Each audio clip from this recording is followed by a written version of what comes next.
नमस्ते।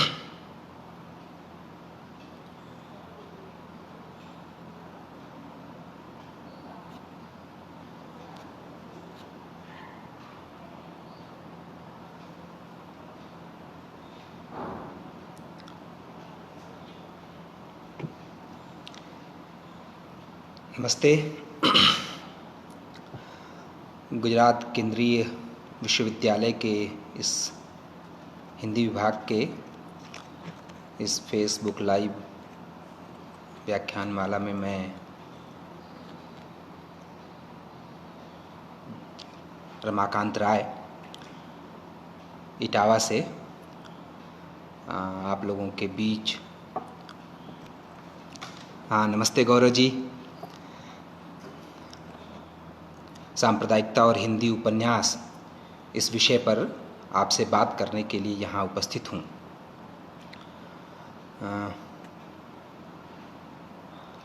धन्यवाद ज्ञानंद जी, आपने पहले ही मेरी जो आशंका थी उसे दूर कर दिया, ये बता करके कि आवाज़ आ रही है। मौर्या जी भी हैं, नमस्कार। निगम सर, अंजलि राव जी नमस्कार, गौरव जी नमस्कार, सुनीत जी नमस्कार।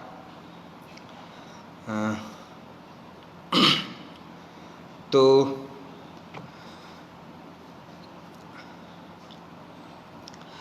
मैं अपनी बात शुरू करता हूँ।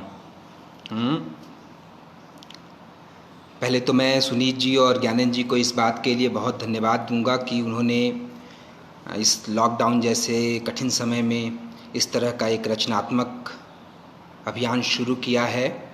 और मेरे देखे ये, नमस्कार योगीराज जी, मेरे देखे ये तीसरा व्याख्यान है। इससे पहले मैंने अमरेंद्र सर का और फिर डॉक्टर गौरव तिवारी का व्याख्यान देखा। तो पहली बार जब मैं फेसबुक लाइव हो रहा हूँ तो ये मेरे लिए थोड़ा सा हाँ निगम जी, ये क्या है कि जब लॉकडाउन शुरू हुआ तो अचानक से ये संकल्प कर लिया गया कि ये खेती बनी रहेगी जब तक लॉकडाउन ख़त्म नहीं हो जाता। और फिर से जब समझ में आने लगा कि ये तो एक गंभीर समस्या है जो पूरी दुनिया को बहुत ज़्यादा परेशान कर रही है, तो ये एक और दिक्कत आगे बढ़ गई है। लेकिन खैर, तो मैं शुरू करता हूँ। मैं आज सांप्रदायिकता और हिंदी उपन्यास इस विषय पर आप लोगों से कुछ बातचीत रखूँगा। इससे पहले कि मैं सांप्रदायिकता और हिंदी उपन्यासों पर कुछ बात करूँ, मैं दो दृष्टांत रखूँगा। एक तो महात्मा गांधी से जुड़ा हुआ। महात्मा गांधी जब लंदन गए पढ़ने के लिए तो वहाँ वेलिंगटन में उनको मिस्टर बेकर और मिस्टर मरे सहित कई ऐसे ईसाई लोग मिले थे जो लगातार उन पर दबाव डाल रहे थे कि गांधी हिंदू धर्म त्याग कर ईसाई धर्म स्वीकार कर लें। और जब गांधी लंदन से वापस भारत आए और दक्षिण अफ्रीका गए तो दक्षिण अफ्रीका जाने के बाद उनको वहाँ अब्दुल्ला सेठ ने भी कई बार प्रलोभन दिया, बताया कि आपको इस्लाम स्वीकार कर लेना चाहिए। गांधी ईसाइयों के कम्यून में और इस्लाम के तमाम धर्म ग्रंथों के संपर्क में आने के बाद भी हिंदू बने रहे। आदरणीय कुबेरनाथ राय ने पत्रमणिपुतुल के नाम शीर्षक से निबंधों की सीरीज़ लिखी है। बेसिकली उसमें पत्र शैली में लिखे गए निबंध हैं जिसमें उन्होंने गांधी और गांधी के दर्शन से जुड़ी हुई बहुत सारी बातें भी की हैं। तो अपने एक निबंध में वो गांधी को सच्चा हिंदू बताते हैं। और वो सच्चा हिंदू कई तरह के धर्म के प्रलोभनों के बावजूद अपने धर्म पर अडिग रहता है। अपनी आत्मकथा में गांधी ने इसके बारे में बहुत विस्तार से बातें की हैं। और जो दूसरा दृष्टांत मैं देना चाह रहा था, नमस्ते रविकांत और नमस्ते प्रेमचंद जी, जो मैं दूसरा दृष्टांत देना चाह रहा था वह है डॉक्टर बाबा साहेब भीमराव अंबेडकर का। बाबा साहेब डॉक्टर भीमराव अंबेडकर ने, नमस्ते योगीराज जी, डॉक्टर डॉक्टर भीमराव अंबेडकर ने 1936 में 35-36 में इस बात की घोषणा कर दी कि मैं पैदा तो हिंदू, अछूत हिंदू परिवार में हुआ हूँ, लेकिन मरूंगा इस धर्म में नहीं, और हरगिज़ नहीं मरूंगा, इस तरह की शब्दावली थी उनकी। और जब उन्होंने यह घोषणा की तो उनको हैदराबाद के निज़ाम ने, कई मिशनरियों ने उनके सामने करोड़ों रुपए का प्रलोभन तक रखा कि वो ईसाई या इस्लाम दोनों में से कोई एक धर्म स्वीकार कर लें।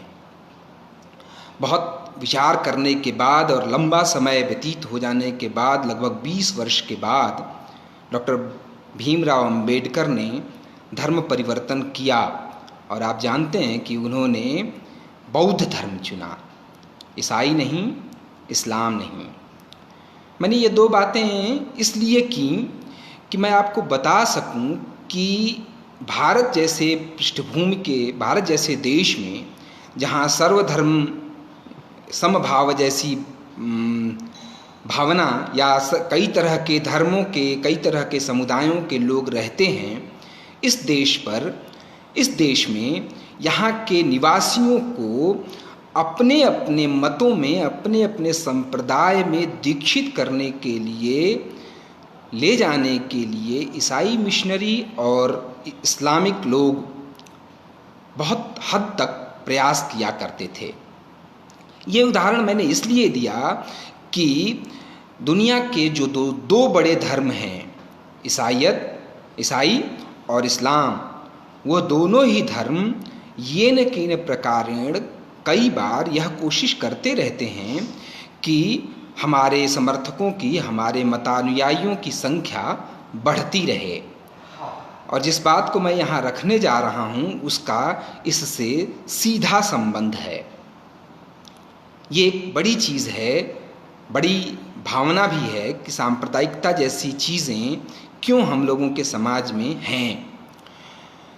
तो एक तो ये जानने की ज़रूरत है कि सांप्रदायिकता एक जटिल परिघटना है। इसको हम तात्कालिक घटनाओं में या किसी एक घटना के साथ नहीं समझ सकते।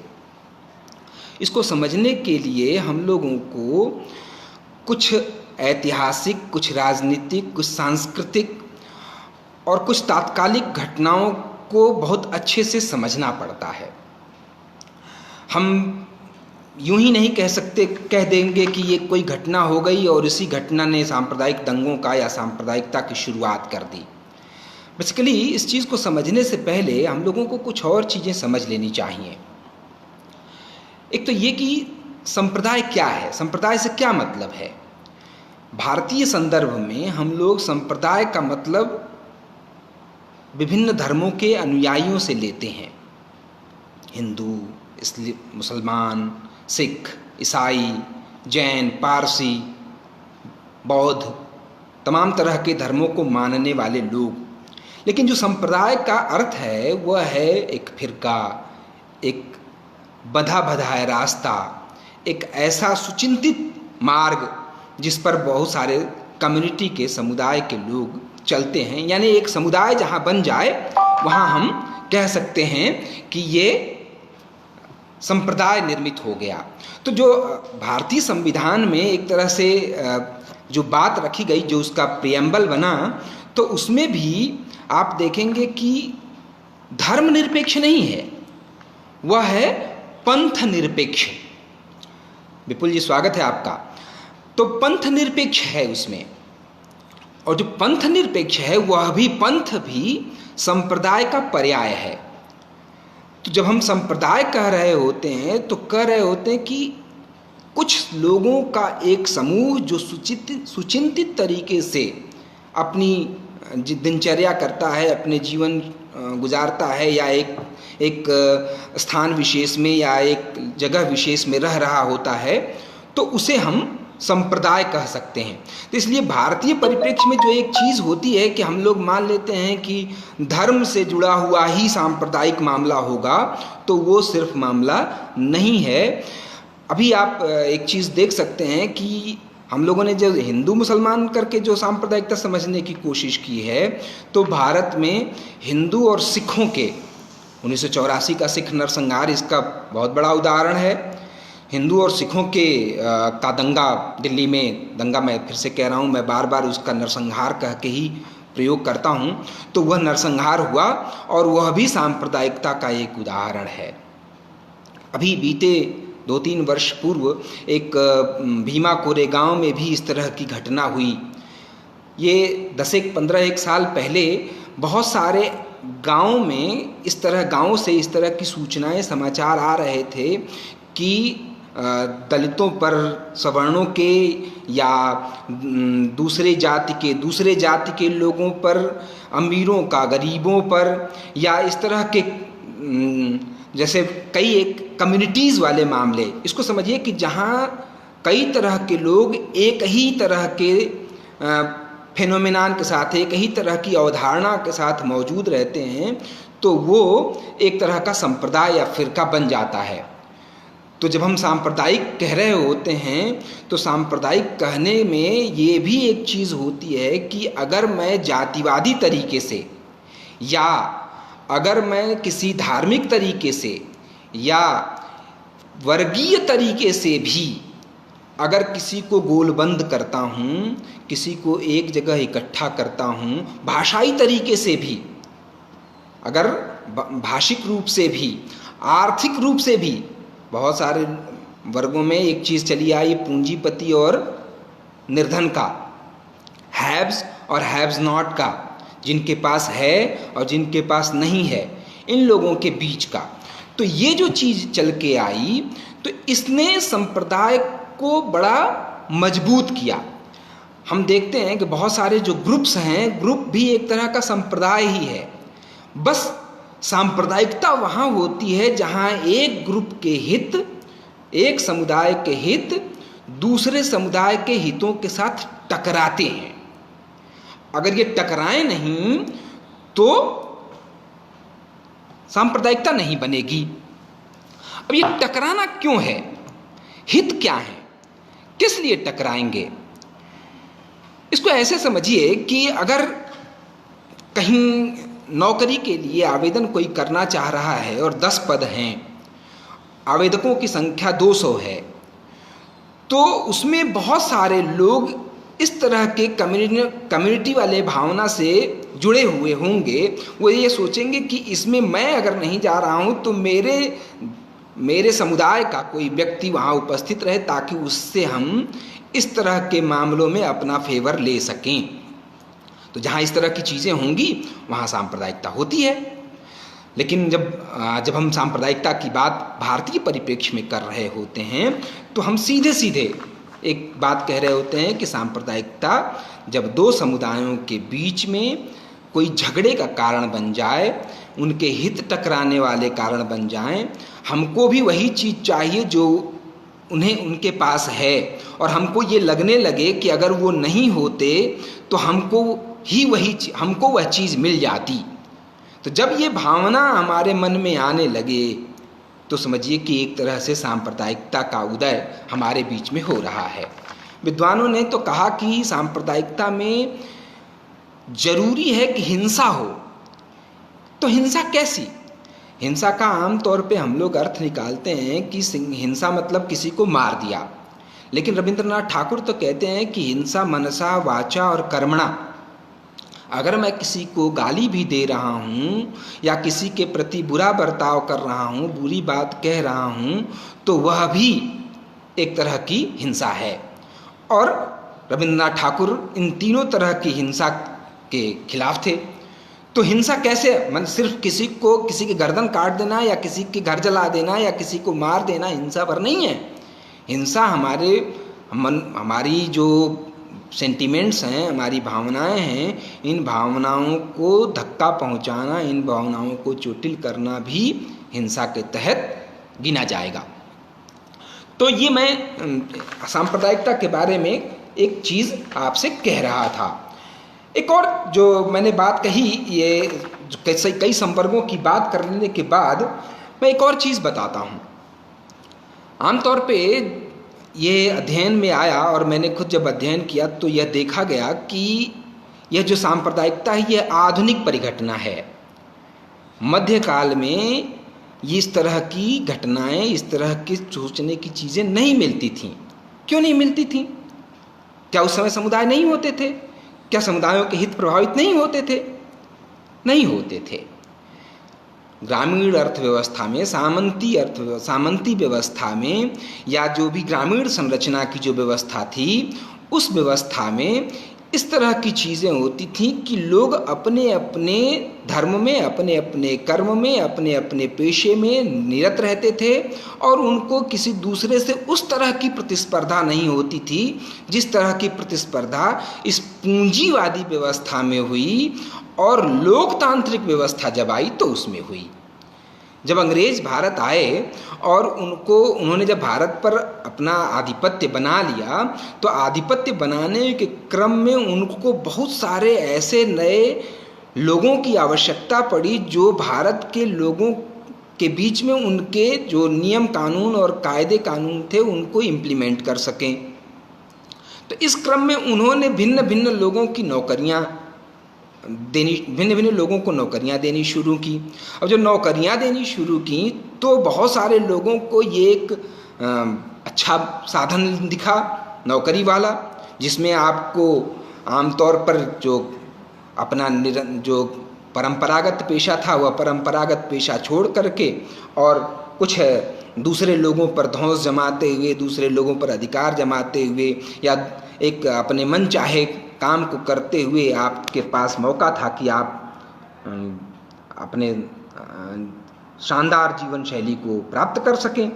तो ये जो चीज़ आई तो इसने क्या किया कि दूसरे लोग इस लायक तक ना पहुंच पाएं और उनके बीच में एक बड़ा फिरका पैदा हुआ, एक ऐसे संभ्रांत लोगों का समूह पैदा हुआ, पढ़े लिखे लोगों का समूह पैदा हुआ जिसने इस तरह की गोलबंदी शुरू की। तो सामुदायिक आधार पर गोलबंदियां शुरू हुईं।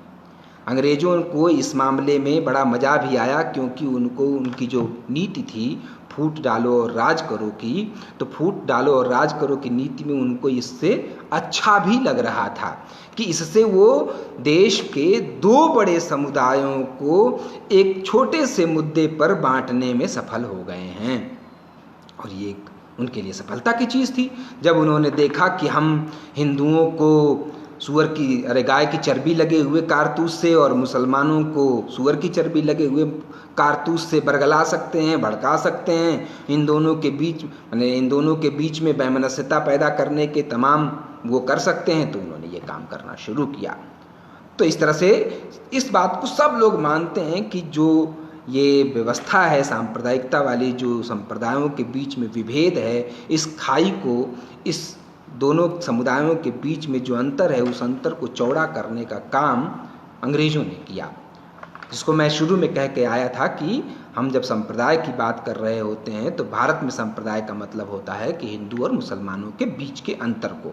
और हम मोटे तौर पर आप देखिए एक और चीज़ समझिए, जब ईसाईयत ने भारत में कदम रखा तो भारत में कदम रखते वक्त उसने क्या किया कि उत्तर भारत और दक्षिण भारत दो तरह के विभाजन किए।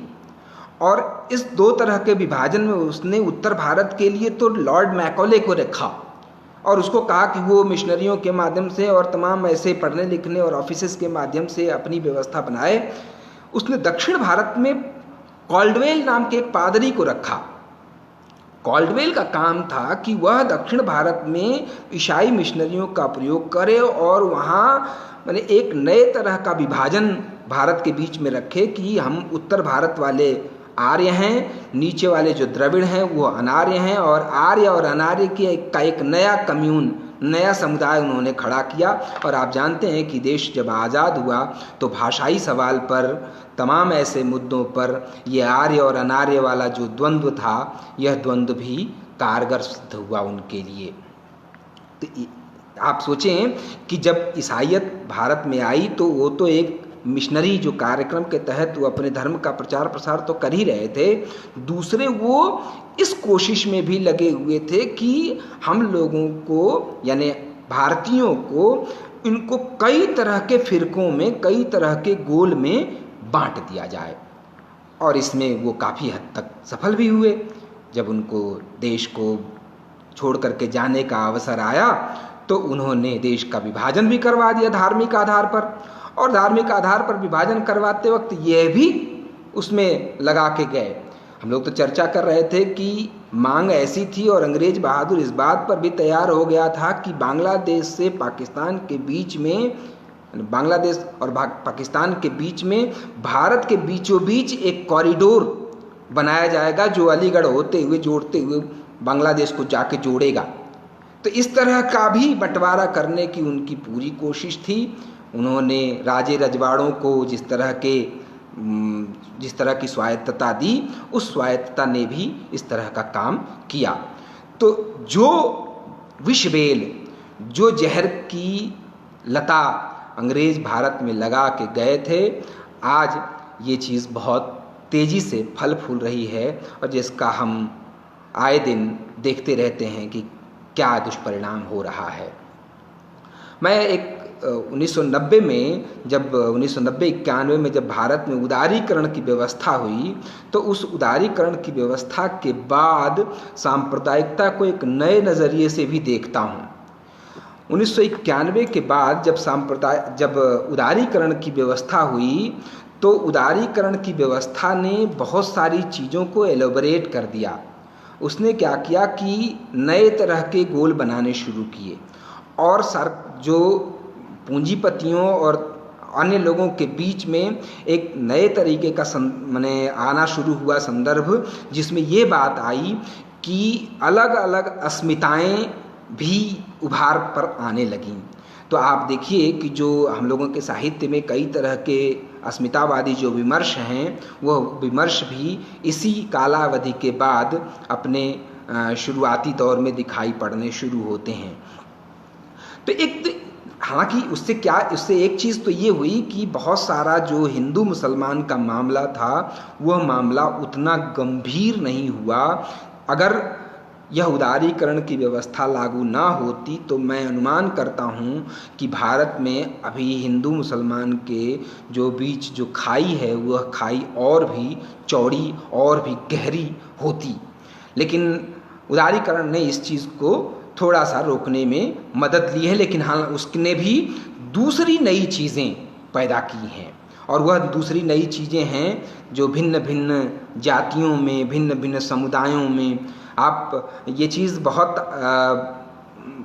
आसानी से देख पा रहे होंगे कि यह पिछला 10 साल 15 साल का समय जो हम इन स्थानीय अस्मिताओं को देख रहे हैं तो इन स्थानीय अस्मिताओं में छोटे छोटे गोल उभर करके आए हैं और कई बार हम लोगों को अपने जातीय जिस जाति से, जिस समुदाय से, जिस क्षेत्र से, स्थानीय जगह से हम हैं तो वहाँ होने का भी हम एक गोल बनाने में सफल हो रहे हैं और उसको लेकर के लोगों के बीच में जाते भी हैं और कहते हैं कि देखो मैं तो फलां वर्ग से, फलां जाति से, फलां समुदाय से आता हूँ, तो सामने वाला उसके प्रति भी थोड़ा सा फेवर का व्यवहार करता है।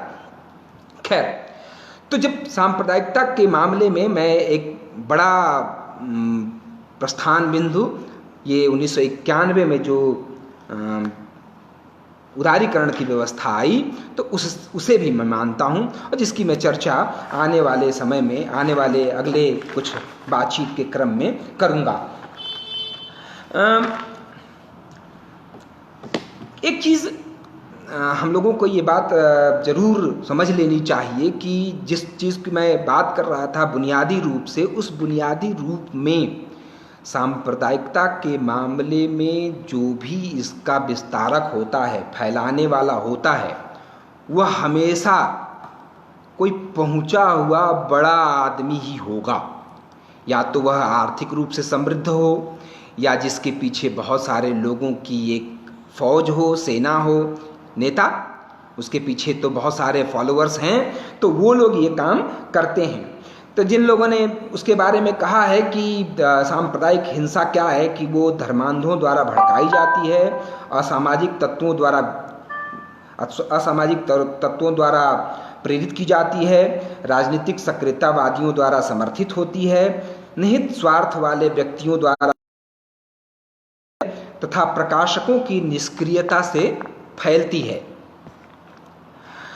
तो ये एक जो चीज़ जो मैं आपसे शेयर करते हुए कहना चाह रहा था कि सांप्रदायिकता के मामले में ये जो उच्च वर्ग के लोग, उच्च वर्ग कहने का मतलब कि जो मध्य वर्गीय लोग हैं, सामान्य लोग हैं, जिनको अपने खाने कमाने और जीवन जीने से मतलब है, उन लोगों को छोड़ करके जिन लोगों का हित इससे सबसे ज़्यादा और सबसे पहले प्रभावित होता है, उन लोगों की ओर से ये चीज़ आती है, ये चीज़ होती है। तो सांप्रदायिकता को मैं समझता हूँ कि इस तरह से अगर समझें कि सांप्रदायिकता कुछ लोगों द्वारा अपने हित के लिए जब मैंने फैलाई जाती है, अपने वो काम के लिए की जाती है, बाकी समय में उनको ये पता है कि इन्हीं लोगों से हमें अपना काम निकालना भी है। अब मैं एक दूसरे पहलू पे आता हूँ कि सांप्रदायिकता का हिंदी उपन्यासों में किस तरह का विवेचन है। तो जैसा कि मैंने कहा कि जब अंग्रेज भारत आए और जो हिंदी में उपन्यास लिखने की जो परंपरा शुरू हुई, तो हिंदी में उपन्यास लिखने की परंपरा के क्रम में यह चीज़ें वहाँ भी धीरे धीरे सिर उठा रही होती हैं और लोग धीरे धीरे कई तरह के चलाए गए विमर्श जो थे उस समय में, कई बार ऐसा होता था कि हम एक चीज़ समझिए कि जो सांप्रदायिक व्यक्ति होगा वो कई बार पुनरुत्थानवादी किस्म की बात करता होता है, ऐसा इस तरह की पहचान की गई। लेकिन पुनरुत्थानवादी किस्म की बात करते वक्त कई बार हम इस खतरे में पड़ जाते हैं कि ऐसा करते हुए हम दूसरे समुदाय को कहीं चोटिल तो नहीं कर रहे, कहीं हम उसके सेंटिमेंट्स को धक्का तो नहीं मार रहे, कहीं कुछ इस तरह का काम तो नहीं कर रहे। लेकिन जब हमको अंग्रेज भांति भांति तरीके से दबाने की कोशिश कर रहे थे, वह यह बताने की कोशिश कर रहे थे कि भारत के लोगों पर तलवार के बल पर शासन किया जाता रहा है और हम लोग भी तलवार के बल पर शासन करते रहेंगे, तो भारत में जो समझदार तबका था, बुद्धिमान लोग थे, जिनके जिम्मे यह दायित्व था कि वह लोगों को वास्तविक चीज़ें बताएं, उन लोगों ने यह बताने की शुरुआत की कि नहीं, भारतीय इतिहास इस तरह का नहीं है। भारतीय इतिहास में बहुत सारे ऐसे बड़े लोग भी हुए हैं जिन लोगों ने न सिर्फ भारत को एकीकृत किया बल्कि सुदूर जावा, सुमात्रा, कंबोडिया, मलाया, बृहत्तर भारत की संकल्पना की है बहुत सारे विद्वानों ने। के आनंद कुमार स्वामी ने उनका रमेश कुंतल मेघ की एक बहुत प्रसिद्ध किताब आई मिथकों पर, तो उसमें भी उन्होंने एक बृहत्तर भारत की एक बड़ी संकल्पना की, जिसमें उन्होंने बताया कि पुराने ज़माने के हमारे जो राजा महाराजा या जो भी जिस तरह के शासक प्रशासक होते थे, वह उन शासकों प्रशासकों ने देश दुनिया के दूसरे हिस्सों में भी एक तरह का कब्जा किया। तो इसका मतलब ये नहीं है कि देश में यमनों का आक्रमण हुआ या हूणों या कुषाणों का आक्रमण हुआ और फिर मलेच्छ आए और फिर जो मुगलिया सल्तनत आई, तो ये सब सिर्फ तलवार के बल पर ही शासन करते रहे और भारत के अधिकांश बहुसंख्यक लोगों को तलवार के बल पर ही शासन करने का वो मिला हुआ है। ये बात गलत थी और इस गलत बात को बताने के लिए बहुत सारे साहित्यकार आगे आए। तो इस क्रम में क्या हुआ कि कुछ एक रचनाएं इस तरह की लिखी जाने लगी। तो एक जो मैंने बात शुरू में कही कि गांधी को और अंबेडकर को ये चैलेंज क्यों मिल रहा था, दूसरे लोग अपनी ओर से क्यों अपने फिरके की ओर, अपने संप्रदाय की ओर क्यों आकर्षित कर रहे थे। आप सोचिए कि जब इतने बड़े बैरिस्टर को, इतने पहुंचे हुए व्यक्ति को कुछ लोग प्रलोभन दे रहे थे, तो सामान्य जन को किस तरह का प्रलोभन मिल रहा होगा। ऐसे में कुछ लोगों ने यह भी खतरा महसूस किया कि अगर इस तरह से ही चीज़ें चलती रहीं, इसी तरह से ईसाईयत और इस्लाम का प्रचार प्रसार होता रहा, तो भारत का जो परंपरागत सनातन परंपरा का धर्म है, वह धर्म तो इस तरह से विलुप्त हो जाएगा, नष्ट हो जाएगा। तो इसको लेकर के कुछ लोगों ने अपने स्तर से प्रयास करना शुरू किया। तो उसमें एक प्रयास यह भी था कि गो हत्या पर रोक लगाई जाए। और गो हत्या पर रोक लगाना, गो हत्या का मामला एक बहुत संवेदनशील मामला था। आप देखें कि बहुत पहले राधा कृष्ण गोस्वामी ने निस्सहाय हिंदू 1888-89 का उपन्यास है, निस्सहाय हिंदू नाम से एक उपन्यास लिखा और उसमें उन्होंने इस तरह की बात की कि कुछ लोग गोकशी करने के लिए ले जा रहे हैं और कुछ लोग उसको रोकने की कोशिश कर रहे हैं। तो गोकशी करने के लिए ले जाना और कुछ लोगों द्वारा उसे रोकने की कोशिश करना, ये दोनों ही चीजें किसको टारगेट करके हो रही थी, किसको लेकर के हो रही थी? तो ये भी कॉन्सेप्ट ध्यान में रख करके उस समय कुछ उपन्यास लिखे गए। आप देखिए उस समय तो बहुत इस तरह के बहुत ज़्यादा उपन्यास नहीं हैं। आप चंद्रकांता और दूसरे उपन्यास देखेंगे तो उसमें उस तरह की चीज़ नहीं मिलती। एक और दूसरा बड़ा उपन्यास मैंने देखने की कोशिश की थी, जो पाने की कोशिश की, तो वो उपन्यास मैं नाम उसका बता देता हूँ आपको, थोड़ा सा 1 मिनट रुकेंगे।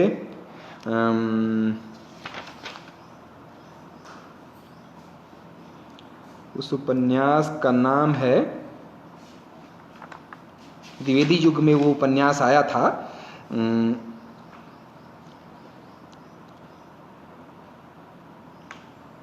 मेहता लज्जाराम शर्मा का आदर्श हिंदू। तो उस तरह का एक उपन्यास था। और एक और उपन्यास मैं जिसका नाम आपको बताना चाह रहा था और इस समय मैं उसे मिस कर रहा हूँ, बाद में जब कभी ध्यान में आ जाएगा तो मैं आपको बता दूंगा। अभी मैं जब चर्चा होगी तो बता दूंगा। मैं अभी एक और बात जिसको मैंने शुरू में कहा एक बार चर्चा करते वक्त कि सांप्रदायिकता भाषाई भी हो सकती है, तो मैं प्रेमचंद के उपन्यास से ये बात लेकर के कहूँ कि प्रेमचंद ने शुरू में उर्दू में उपन्यास लिखना शुरू किया और उपन्यास उर्दू में लिखते उनको एक लेवल पर पहुँचने के बाद यह चीज़ समझ में आ गई कि अब उर्दू में गुज़र नहीं है। एकदम ठीक यही शब्द हैं जो प्रेमचंद ने प्रयोग किए हैं कि उर्दू में अब गुज़र नहीं है। तो धीरे धीरे वो उर्दू से हिंदी की ओर चले गए। क्यों गए, क्या सोच करके? धीरे धीरे ये चीज़ आप समझिए कि फिरका परस्ती राजनैतिक लेवल से भी बढ़ रही थी। 1935 में जो सुधार आए, जो उसके बाद पाकिस्तान की मांग होनी शुरू हुई, अलग अलग क्षेत्रों के लिए अलग अलग किस्म का प्रतिनिधित्व मांगा जाने लगा। हिंदू अलग प्रतिनिधित्व मांगने लगे, मुसलमानों ने अलग प्रतिनिधित्व की मांग की।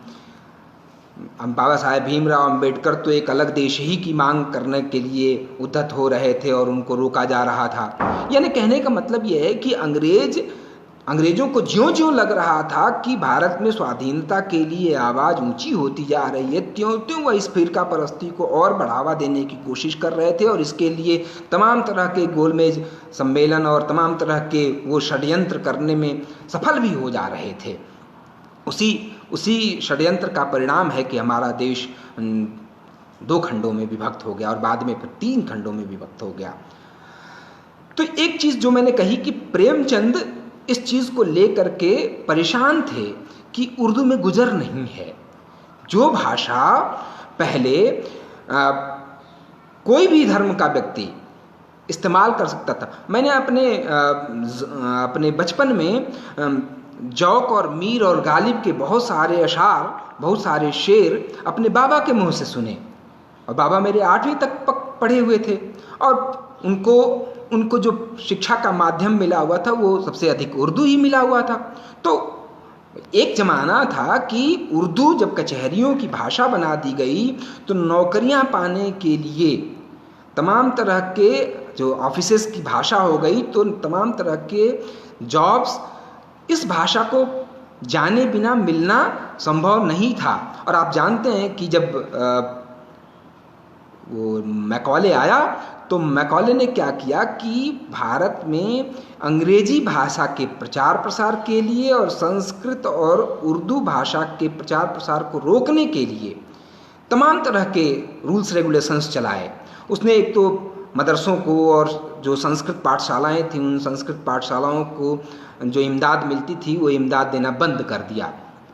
तो ये बड़ी चीज़ थी। लेकिन जब उनको लगा कि नहीं, कचहरियों की भाषा हिंदी रखी जाए कि उर्दू रखी जाए, और उस मामले में चूँकि शासकों की भाषा उस समय उर्दू चली आ रही थी, तो उर्दू पर उनको सहमति जाहिर करनी पड़ी। तो एक मैं ये कहना चाह रहा हूँ कि भारत का उत्तर भारत की एक बड़ी पट्टी का जो आम जन है, वह भाषा को लेकर के इस तरह की चीज़ें नहीं करता था। लेकिन प्रेमचंद को ये बात महसूस होने लगी, बनारस में रहते हुए महसूस होने लगी।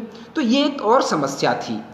लेकिन जब 1947 में हमारा देश स्वतंत्र हो गया, और स्वतंत्रता के बाद हमने भयानक नरसंहार देखा। पूर्वी पाकिस्तान और पश्चिमी पाकिस्तान, हम आमतौर पे जब हिंदी उपन्यासों में चर्चा कर रहे होते हैं तो पश्चिमी पाकिस्तान की ही बात कर रहे होते हैं, और जो आज का पाकिस्तान है, जिसको इमरान खान अपने प्रधानमंत्री वो बन करके चला रहे हैं। हम बांग्लादेश को तब भी इग्नोर करते चलते हैं, मान कर चलते हैं कि वो उस तरह के फ़िरका परस्ती को बढ़ावा नहीं दे रहा है, या उसके प्रति उस तरह का जुनून भारत में नहीं है जिस तरह का जुनून हम पश्चिमी पाकिस्तान को लेकर के करते हैं।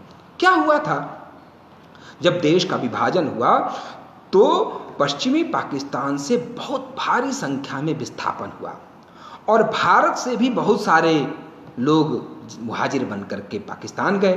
तो ये जो लोग जो यहाँ से वहाँ गए और वहाँ से यहाँ आए, इन लोगों को भी, और जो भारत में रहने वाले तमाम लोग थे ऐसे मौके पर, और पाकिस्तान में रहने वाले तमाम लोग थे, उन लोगों को भी ये बात महसूस हो रही थी।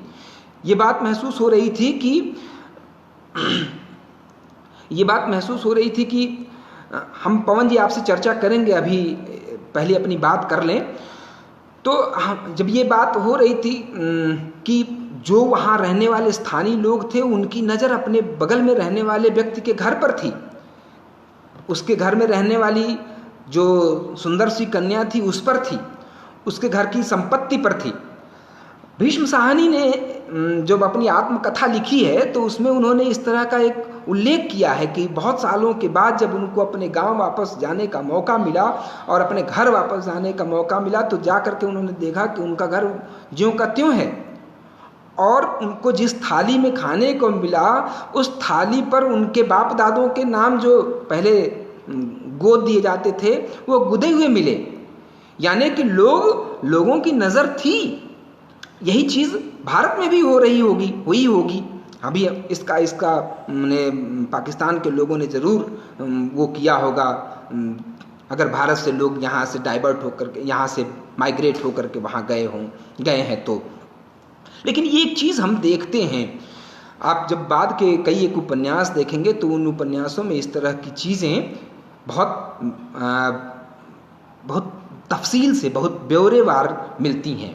तो जो आज़ादी के बाद, स्वतंत्रता मिलने के बाद जो नरसंहार हुआ, मिलने के दौरान जो नरसंहार हुआ, उस नरसंहार की जो याद है वो हिंदी उपन्यासों में सांप्रदायिकता वाले मामले में सबसे ज़्यादा उभर करके आती है। तो इसके बाद स्वतंत्रता के बाद के कुछ उपन्यास हैं जिनकी मैं आने वाले कुछ वो में चर्चा करने जा रहा हूँ। मुझे जो सबसे पहला उपन्यास याद आता है वो है रामानंद सागर का 1948 में लिखा हुआ और इंसान मर गया। रामानंद सागर आजकल बहुत चर्चा में हैं। उनका बहुत चर्चित धारावाहिक रामायण दूरदर्शन पर पुनर्प्रसारित हो रहा है और आप लोग बहुत अच्छे से उनको जान रहे हैं। लेकिन आप जानिए कि धारावाहिक और फिल्में बनाने से पहले रामानंद सागर उर्दू के बहुत अच्छे उपन्यासकार थे, लेकिन उन्होंने हिंदी में, देश के आज़ाद होने के तुरंत बाद हिंदी में लिखना शुरू किया और उनका पहला ही उपन्यास हिंदी का है और इंसान मर गया। स्वतंत्रता के प्राप्ति के बाद सांप्रदायिकता पर लिखे गए उपन्यासों की कड़ी में यह पहला उपन्यास है, 1948 में लिखा हुआ, और उसकी पृष्ठभूमि लाहौर है। वही लाहौर जहाँ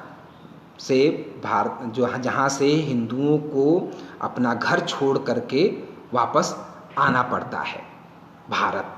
रामानंद सागर को इसकी विभीषिका का अनुमान था, उसे उन्होंने हालांकि वो उपन्यास कहा गया कि यह एक फिल्मी किस्म का उपन्यास है, लेकिन चूंकि पहला उपन्यास है इसलिए उस पर थोड़ा ध्यान से सोचने की ज़रूरत है, देखने की भी ज़रूरत है। उस उपन्यास में हिंदुओं पर लाहौर में हो रहे अत्याचार को बहुत तफसील से बताया गया है, दिखाया गया है।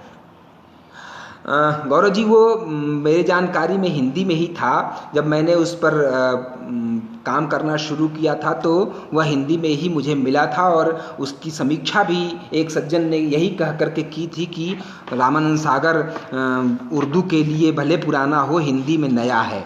ये मैं देख करके आपको बता सकता हूँ। ये जो बात है वो कही गई है कि सागर उर्दू के लिए पुराना चाहे पर हिंदी के लिए नया है। यह बात मैंने कोट की है अपने किताब में। अब आप बता रहे हैं तो ज़रूर मैं फिर से उसे चेक कर लूँगा, लेकिन मैंने अपने जब शोध करने के दौरान इसे यही पढ़ा था कि यह हिंदी में लिखा है।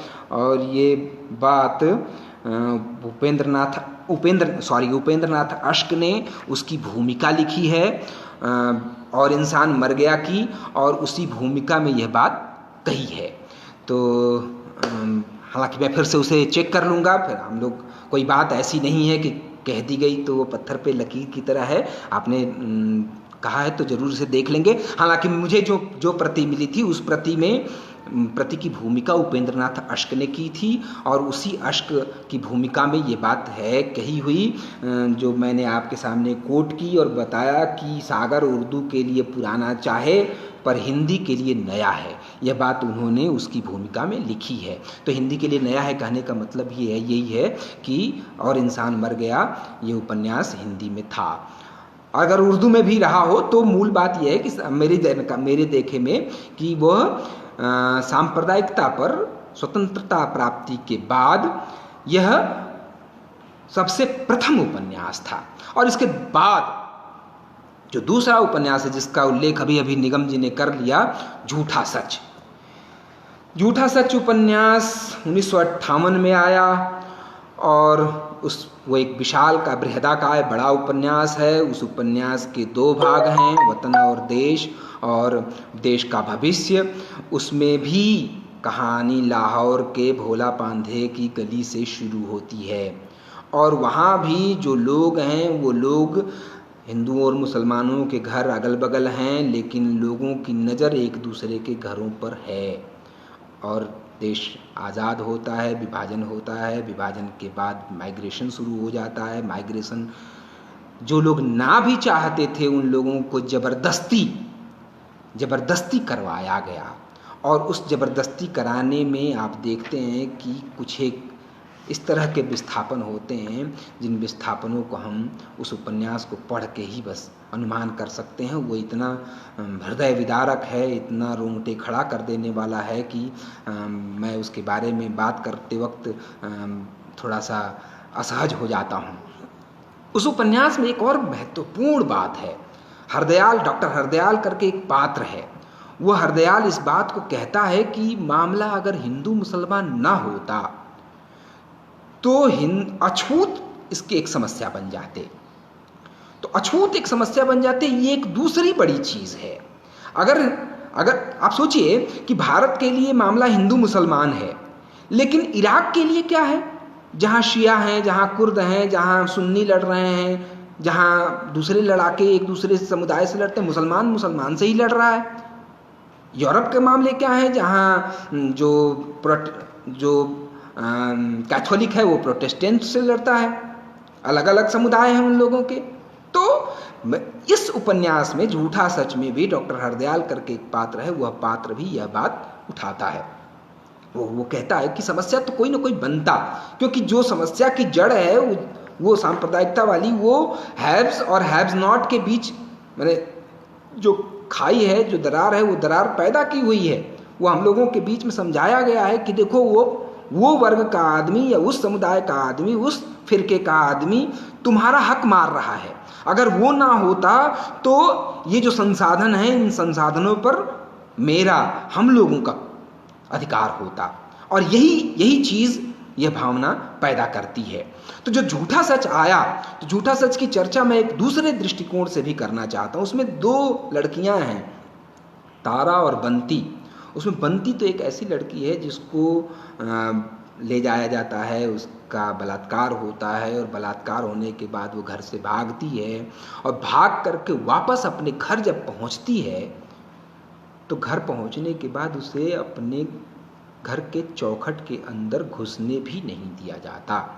तो मैंने जब बाद में एक सांप्रदायिकता, दंगे और महिलाओं की बदलती स्थिति पर एक दफ़ा विचार किया था, चर्चा की थी, तो उसमें मैंने ये कहा था कि जब चाहे दंगे किसी भी तरह के हों, सांप्रदायिक हों या किसी भी तरह के, तो दंगे जब हो रहे होते हैं तो उसमें स्त्रियों को, महिलाओं को दो तरफा नुकसान होता है। एक तो नुकसान उनको घर परिवार से बिछड़ने, नष्ट होने का होता है और दूसरा उनके साथ एक दूसरे तरीके की हिंसा की जाती है जिसे हम शारीरिक हिंसा, बलात्कार या इस तरह की चीज़ों से समझते हैं। तो उसमें उस लड़की के साथ ये चीज़ होती है और घर वाले उसे अपनाने से मना कर देते हैं और वह चौखट पर ही सर पटक करके मर जाती है। इस लिहाज से भी झूठा सच एक बहुत महत्वपूर्ण और बड़ा उपन्यास है। झूठा सच के बाद एक और उपन्यास है सती मैया का चौरा। यह 1959 में उपन्यास आया था और भैरव प्रसाद गुप्त ने इस उपन्यास को जब लिखा तो उसको लिखते हुए उन्होंने यह बात कही कि सांप्रदायिकता का इलाज वर्गीय चेतना में है। तो वर्गीय चेतना कैसे आएगी? जब हम धर्म के संकीर्णताओं से परे होंगे। धर्म के संकीर्णताओं से परे हो जाएंगे तो फिर तो ये भावना ही खत्म हो जाएगी, हिंदू और मुसलमान, फिर धर्म के विस्तार का, धर्म फिर अन्य चीज़ों के करने का। लेकिन उन्होंने अपने उपन्यास में यही एक मार्क्सवादी तरीका बताया कि वर्गीय चेतना अगर आ जाए, लोगों को ये पता चल जाए कि सांप्रदायिकता या दंगे फैलने से किसको बेसिकली नुकसान होता है, कौन फ़ायदा उठाता है, किसको सबसे अधिक हानि होती है, तो हम शायद इस फिरके परस्ती से, इस भावना से मुक्त हो सकें, बच सकेंगे। एक महत्वपूर्ण जो पक्ष है जिसकी मैंने शुरू में चर्चा की कि विभाजन के संदर्भ में हम आमतौर पे पश्चिमी पाकिस्तान का जिक्र करते हैं, पूर्वी पाकिस्तान यानी बांग्लादेश का पक्ष हम लोग छोड़ देते हैं। तो मैंने अपने अध्ययन के दौरान 3-4 ऐसे उपन्यास पाए जिन उपन्यासों में पूर्वी पाकिस्तान का जिक्र था। पूर्वी पाकिस्तान का मतलब बांग्लादेश का। इसमें कमलेश्वर का एक उपन्यास है लौटे हुए मुसाफिर, बदियुज्जमा का एक उपन्यास है छाको की वापसी, महुआ माझी का एक उपन्यास है, महुआ माझी वही झारखंड की, जहाँ झारखंड मुक्ति मोर्चा सोरेन गुट की जो नेता हैं उन्हीं की लिखी हुई किताब मैं बोरिशाइल्ला, और एक और उपन्यास है राही मासूम रज़ा का जिसे उन्होंने दिल एक सादा कागज़ के नाम से लिखा है। तो उसमें उन्होंने ढाका का एक त्रिकोण बनाया है। एक उपन्यास और मैं जफ़र पयामी का पढ़ रहा हूँ, अभी हालांकि मैंने पढ़ा नहीं है इसलिए मैं उसका उल्लेख नहीं कर रहा हूँ। जफ़र पयामी का एक उपन्यास है फरार के नाम से, बहुत कम चर्चा हुई है उसकी, पढ़ रहा हूँ, आने वाले समय में जब कभी मौका मिलेगा तो फिर उस पर बात करूँगा। वह अभी पूर्वी पाकिस्तान का संदर्भ लेकर के सांप्रदायिकता पर अपनी बात करता है। तो लौटे हुए मुसाफिर, छाको की वापसी, मैं बोरिशाइल्ला और दिल एक सादा कागज़, ये कुछ ऐसे उपन्यास हैं जिनमें पूर्वी पाकिस्तान का संदर्भ दिया गया है, पूर्वी पाकिस्तान का पक्ष है। और लौटे हुए मुसाफिर में कमलेश्वर एक बात कहते हैं कि असली लड़ाई तो अमीरी और गरीबी की है, मुल्क के तकसीम हो जाने से हमें क्या मिलने वाला है। तो मूल बात है कि लड़ाई अमीरी और गरीबी की है। कोई कह रहा है वर्गीय चेतना की है, कोई कह रहा है कि मिलने वालने का मामला नहीं है। कोई ये बात हो रही है कि असली लड़ाई है अमीरी और गरीबी की। सतीश कुसुमलता पांडे जी, मैं अभी आपके सवाल लूँगा, कुछ ही मिनट में मैं अपनी बात पूरी कर लेने वाला हूँ, इसके बाद मैं आपसे बात करूँगा। तो इसके बाद एक जो सबसे महत्वपूर्ण उपन्यास है, बीते दिन शबे बारात थी तो मैंने उसका उल्लेख भी किया था और मैं अक्सर कहता हूँ कि हर संवेदनशील व्यक्ति को गुलशेर खानशानी का उपन्यास काला जल जरूर पढ़ना चाहिए। काला जल पढ़ते हुए उसमें एक पात्र है उसका नाम है बब्बन। तो बब्बन और एक दूसरा पात्र है मोहसिन। जब छोटे हैं दोनों, तो उन दोनों बच्चों में बब्बन जो है वो क्या करता है कि घर से बाहर निकलता है शिकार करने के लिए। तो शिकार करने के क्रम में वो गौरैया मारता है। गौरैया मारता है तो गौरैया मारने के क्रम में वो पूछता है इस मोहसिन कि क्यों मार रहे हो गौरैया। तो वो कहता है कि अरे ये हिंदू चिड़िया है। मैंने बहुत बाद में जब सालिम अली की आत्मकथा पढ़ी, अ फॉलिंग ऑफ ए स्पैरो, एक गौरैया का गिरना, तो मैं ये सोच रहा था अंदर से ही कि एक गौरैया के गिरने का मामला होगा और इससे लेखक की मनोदशा बदल गई होगी और फिर वो पक्षियों के संरक्षण के लिए काम करना शुरू कर गया होगा। लेकिन जब मैंने उनकी आत्मकथा पढ़ी तो मेरा जो पूरा दृष्टिकोण ही, जो मेरी संकल्पना थी वो संकल्पना ही बदल गई। वो आत्मकथा भी आप लोगों को पढ़नी चाहिए, एनबीटी से छपी है, एक गौरैया का गिरना। उसमें बब्बन जो है वो गौरैया मारता है। मैं ये समझने की चीज़ है कि उन छोटे छोटे बच्चों के दिमाग में कौन ऐसी बातें भर देता है कि ये चिड़िया हिंदू है, ब्राह्मण है, ब्राह्मण की बात है, ब्राह्मण है, और ये जो चिड़िया है वो हमारे धर्म, हमारे फिरके से जुड़ी हुई है। कौन है जो इस तरह की बात आपके दिमाग में भरता है। उस उपन्यास में मुहर्रम के दुलदुल के घोड़े का जिक्र है, और ये एक चीज़ है कि उस दुलदुल के घोड़े को एक हिंदू लड़का लेकर के चला करता है। उस उपन्यास में मोहसिन बड़ा हो जाता है, नौकरी पा जाता है, लेकिन नौकरी पाने के क्रम में महसूस करता है कि उसके साथ बड़ा भेदभाव हो रहा है। तो उस भेदभाव के दौरान वो कोशिश करता है, वो सोचता है कि अब यहाँ से भारत रहने लायक नहीं हो रहा गया है। तो बब्बन कहता, तो वो मोहसिन कह रहा था कि भाई अगर तुम यहाँ से ईरान चले गए, अरब चले गए और वहाँ भी तुम्हारे साथ यही चीज़ हुई, क्योंकि ये जो बेसिक ह्यूमन कॉन्सेप्ट है ये तो रहनी ही है। यहाँ लोग एक दूसरे को वो जो लंगड़ी मारने का या दूसरे के पैर फंसाने का मामला है वो तो करेंगे ही। वो एक महत्वपूर्ण चीज़ है जो काला जल पढ़ते हुए देखना चाहिए। अब मैं सबसे महत्वपूर्ण एक उपन्यास पर आपसे बात करूंगा, वो है राही मासूम रजा का 1966 में लिखा हुआ आधा गांव। आधा गांव उपन्यास में गांव की बात है, सामंती संरचना है। जिस सामंती संरचना में पुन्नन मियाँ हैं, मिगदाद है, हम्माद मियाँ हैं, मियाँ लोगों का परिवार है, और मियाँ लोगों के परिवारों के लठायत लोग हैं या काम करने वाले लोग हैं वो को मिलाया गया है, और तमाम दूसरे इसी तरह के लड़के हैं जो उन लोगों का काम करते हैं और उन लोगों का हुक्म बजाते रहते हैं। लेकिन आप देखते हैं कि धीरे धीरे आधे गांव में, उस गंगौली में भी बाहर से हवा आनी शुरू होती है, पाकिस्तान बनने की संकल्पना आनी शुरू होती है, मुसलमानों को यहाँ से मार के भगा दिया जाएगा, उनकी बहन बेटियों को लूट लिया जाएगा, इस तरह की बातें उठनी शुरू होती हैं। और एक बात इस तरह की उठनी शुरू होती है तो एक मियाँ साहब कहते हैं कि अबे किसमें ये हिम्मत है कि वो हम लोगों की बहन बेटियों को उठा के लेके चला जाए। और वो एक रास्ता चल रहे एक हिंदू व्यक्ति से पूछते हैं कि कभी इस तरह की बात है, तो वो राम राम करने लगता है कि ना ना ना, इस तरह की बात मियाँ साहब आपको सोचनी भी नहीं चाहिए। वीरेंद्र यादव ने एक बहुत प्रसिद्ध लेख लिखा राष्ट्रवाद और हिंदी मुसलमान पर, तो उसमें उन्होंने ये बात कही कि कहीं हिंदू और मुसलमान के बीच सौहार्द का ये जो मामला है, यह सौहार्द वाला मामला, इस मामले की जड़, मामले की नींव इस सामंती संरचना में तो नहीं है। हम देख सकते हैं, सोच सकते हैं कि क्या था, क्यों उन लोगों के बीच में द्वंद्व नहीं था। क्या ऐसी चीज़ थी कि पुन्नन मियाँ जुआ खेलने बैठते थे और ऊपर लक्ष्मी की फोटो लगा करके रखे रहते थे। कौन सी ऐसी चीज़ थी कि कुंवरपाल सिंह जो ऐसे पुन्नन मियाँ की लड़की का जो कब्र में उतारने का संस्कार हो रहा है, उसको उतारने के लिए वो आगे बढ़ते हैं कि मैं उतारूंगा, हम उतारा अपना बहन के, इस तरह की बात करते हैं। कौन सी ऐसी चीज़ है, इस तरह की बात उसमें है। और उसमें एक बहुत महत्वपूर्ण कैरेक्टर है मेजर तन्नू। वो अलीगढ़ वाले लड़कों से कहता है कि जो डर की फसल आप बो रहे हैं, ये डर की फसल हमें काटनी पड़ेगी। सभी आम जन को ये जो डर की फसल बोने वाले कुछ मुट्ठी भर लोग हैं, ये लोग काटते हैं। एक और उपन्यास की चर्चा करके मैं अपनी बात खत्म करूंगा, बल्कि दो उपन्यास की। तमस जो 1975 में आया, भीष्म साहनी ने लिखा और सब जानते हैं, उस पर गोविंद निहलानी ने एक फिल्म भी बनाई। उसमें एक पात्र है, वो कहता है कि डार्लिंग, हुकूमत करने वाले यह नहीं देखते कि प्रजा के बीच कौन सी समानता पाई जाती है, उनकी दिलचस्पी तो यह देखने में होती है कि वे किन बातों में एक दूसरे से अलग हैं।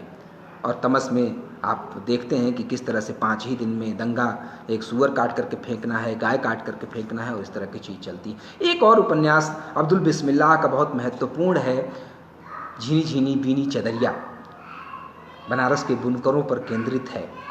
उसमें मतीन एक पात्र है। उसमें भी एक चीज़ कही गई है कि जो मुसलमानों के मोहल्ले हैं, उन मोहल्लों के बीच में कुछ एक ऐसे माने पात्र हैं, जो पात्र इस तरह की कोशिश करते हैं कि दंगे हो जाएं, या उनकी निष्ठा कहाँ है। उसमें एक पात्र की चर्चा उन्होंने की है कि एक किक्की है, किक्की नाम का पात्र पान की दुकान चला, पाकिस्तान के बीच में क्रिकेट मैच होता है, तो क्रिकेट मैच होने के क्रम में वो क्या करता है कि जब पाकिस्तान जीतता है तो वो मुफ्त में पान बांटने लगता है, और जब हार जाता है तो दुकान बंद करके चला जाता है। विभूति नारायण राय ने शहर में कर्फ्यू 1988 में एक बहुत महत्वपूर्ण उपन्यास लिखा, जिसमें वो बताते हैं कि प्रशासन के लोग अगर चाहें तो ये दंगा बहुत जल्दी वो किया जा सकता है। भीष्म साहनी का एक अन्य महत्वपूर्ण उपन्यास है नीलू नीलिमा नीलोफर। वो एक उपन्यास इस मामले में महत्वपूर्ण है कि वो कहते हैं कि हाँ, हमारे देश में हिंदू मुसलमान जो फिरका है वो इस कदर जड़ीभूत हो गया है कि रोटी और बेटी के स्तर पर उसका जुड़ना एक तरह से एक दूर का सपना है। राम मनोहर लोहिया भी ये बात कहा करते थे, जातियों के उन्मूलन के मामले में ये बात कहा करते थे कि हम लोगों को अगर जातियों का उन्मूलन करना है तो रोटी और बेटी के जो रिश्ते हैं वो बनाने देखने पड़ेंगे। एक और उपन्यास है, हमारे छात्रावास के पूर्व अंतर्वासी रहे मोहम्मद आरिफ, उन्होंने 2006 में उपन्यास लिखा उपयात्रा। एक दूधनाथ सिंह का बहुत प्रसिद्ध उपन्यास है आखिरी कलाम। कमलेश्वर ने कितने पाकिस्तान लिखा, प्रियंवद का वे वहाँ कैद हैं। बहुत सारे और भी उपन्यास हो सकते हैं, मैंने टोपी शुक्ला का उल्लेख नहीं किया, मैं उसका भी उस उपन्यास का भी उल्लेख कर सकता था। मैं एक आखिरी बात से कहूँगा कि 3 तरह का समय है, आज़ादी मिलने के तुरंत बाद और आपातकाल तक का समय एक फेज़ है, आपातकाल से लेकर के 1991 उदारीकरण तक का दूसरा फेज़ है, 1991 के बाद से लेकर के अभी जिस समय में हम लोग रह रहे हैं ये एक तीसरा चरण चल रहा है। इन तीनों चरणों पर अलग अलग तरीके से जो फाइंडिंग्स हैं मेरी, उस पर हम कभी भविष्य में आपसे चर्चा करेंगे, बात करेंगे। लेकिन इन तीनों को मैंने बांट करके अध्ययन करने का एक वो फैसला इस समय किया है और उस पर मैं काम कर रहा हूँ। तो मैं ये तो मैंने अपनी बात कही। हाँ, मैं ख़त्म करते करते 2 महत्वपूर्ण कहानियों की चर्चा और करते हुए जाऊंगा। एक है मोहम्मद आरिफ की ही कहानी चोर सिपाही, जो तद्भव में छपी थी, और दूसरी नीलाक्षी सिन्हा थी, उनकी कहानी थी एक परिंदे का सा कुछ, जो वह भी तद्भव में ही छपी थी। और यह दोनों ही कहानियाँ लंबी कहानी हैं। उस तरह का कोई उपन्यास मुझे, एक बीरेन सारंग हैं, उन्होंने हाता रहीम करके एक किताब लिखी हुई है, मुझे अभी तक पढ़ने का मौका नहीं मिला, लेकिन उसमें भी इस तरह की बातें हैं। लेकिन ये जो 2 कहानियाँ हैं ये बाद के दौर में, जो 2006-08 के बाद मुझे 2 महत्वपूर्ण कृतियाँ लगीं, जिनको हिंदू मुसलमान संबंधों या सांप्रदायिकता के दृष्टिकोण से हम लोग चाहें तो पढ़ सकते हैं। आप लोगों ने मेरी बात बहुत ध्यान से सुनी। अब मैं आप लोगों के सवाल के लिए फिर से आमंत्रित करता हूँ। हाँ, बहुत बहुत धन्यवाद। हाँ, ये एक चीज़ देख रहा था कि पिंजर में रविकांत जी ने लिखा है कि पिंजर में देखने को मिला। हाँ, पिंजर में देखने को मिला, फिल्म थी पिंजर, और पिंजर अमृता प्रीतम का उपन्यास भी था। उर्दू में भी बहुत सारे अच्छे उपन्यास लिखे गए हैं। खुशवंत सिंह का बहुत प्रसिद्ध उपन्यास है पाकिस्तान मेल।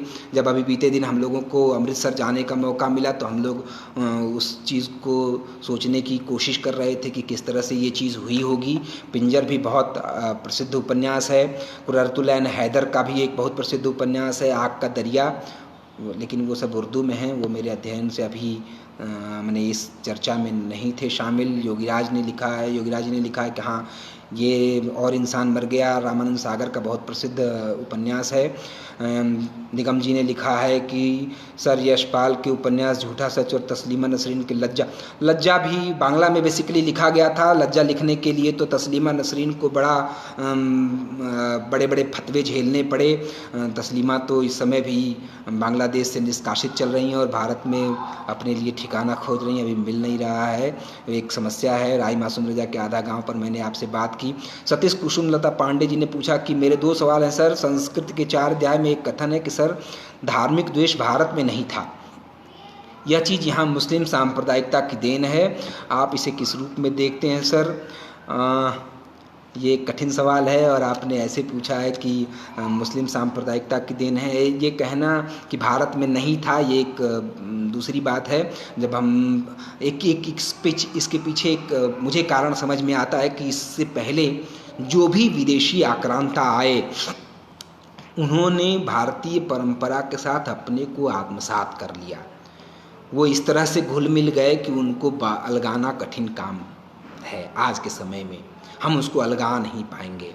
लेकिन ये जो नई धर्म को मानने वाली नया फिरका जो आया तो इसने अपना वजूद कायम रखा और अपने धार्मिक पहचान के साथ यहाँ रही और लगातार कोशिश करती रही कि अपना विस्तार हो। तो ये ध्यान में रखते हुए उन्होंने ये बात कही है, ठीक ही कही है कि मुस्लिम सांप्रदायिकता की देन है। उसके आने के बाद हम जो आपस में हमारे भारतीय सनातन परंपरा के बारे में कहा जाता था कि यह बाहर से आने वाले सभी जातियों को आत्मसात कर लेती है और आत्मसात करके फिर अपने जैसा बना लेती है। इस्लाम के मामले में ऐसा नहीं हुआ। इस्लाम तब भी इस मामले में विशेष था कि इस्लाम जब आया ना तो वहाँ के लोग यहीं को, जैसे बाबर आया तो उसने कश्मीर को देख करके ये कहा कि गरबरुए जमीनस्त हमी अस्तु हमी अस्तु हमी अस्त। मूल शेर आप सही कर लीजिएगा, मैं उसे नहीं कह पा रहा हूँ। गरफिरदौस बर्रुए जमीनस्त, गरफिरदौस बर्रुए जमीनस्त हमी अस्तो हमी अस्तो हमी अस्त। तो ये बात उसने कही और फिर वो जब यहाँ के हो गए, लेकिन फिर भी एक जो मिशन था वो मिशन उनका चलता रहा। और आप देखें मैंने बात ही शुरू की कि गांधी और अंबेडकर को अपने फिरके में शामिल करने के लिए कैसी कैसी कोशिशें उस समय की थी और धर्मों के भीतर सांप्रदायिकता के कटु भाव के प्रविष्ट होने के कौन से कारण हैं, इस पर तो फिर से बात करेंगे। भाई सब लोग चाहते हैं कि उनके धर्म का विस्तार सब तरफ हो। एक चीज़ ये जानिए कि दुनिया में 2 ही तरह के धर्मों का विस्तार करने के लिए लोग सत्तू पिसान लोटा लेकर के चल रहे हैं। एक तो ईसाइयत जो अपने मिशनरीज़ के माध्यम से पूरी दुनिया में छाई हुई है और बाइबल सबके हाथ में पकड़ाने की कोशिश करती है, और दूसरा है इस्लाम। इस्लाम भी अब इस मुहिम में लगा है कि वह भी पूरी दुनिया को एक ही धर्म के वो में ला देगा।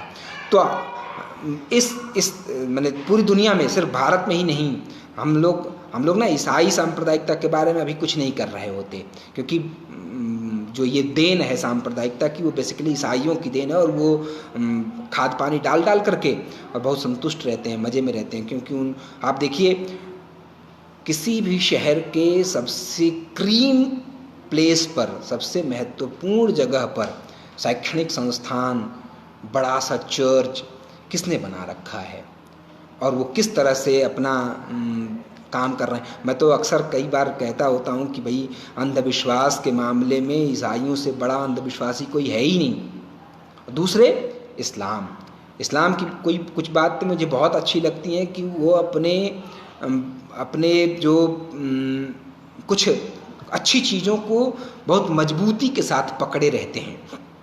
जैसे शुक्रवार के दिन उनके अपने कम्युनिटी में छुट्टी का दिन है।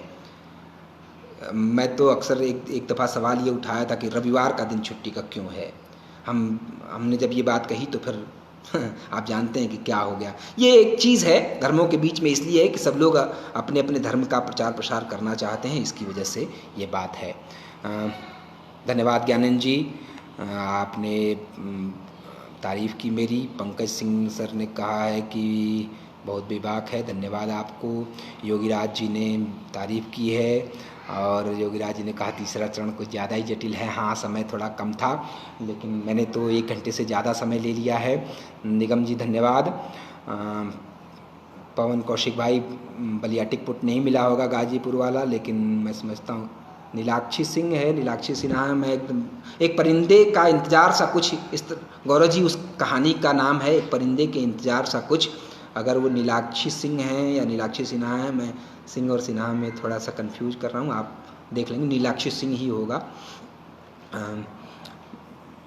रविकांत जी ने कहा सही बात सर। प्रदीप सिंह ने कहा कि बहुत शानदार रहा, धन्यवाद।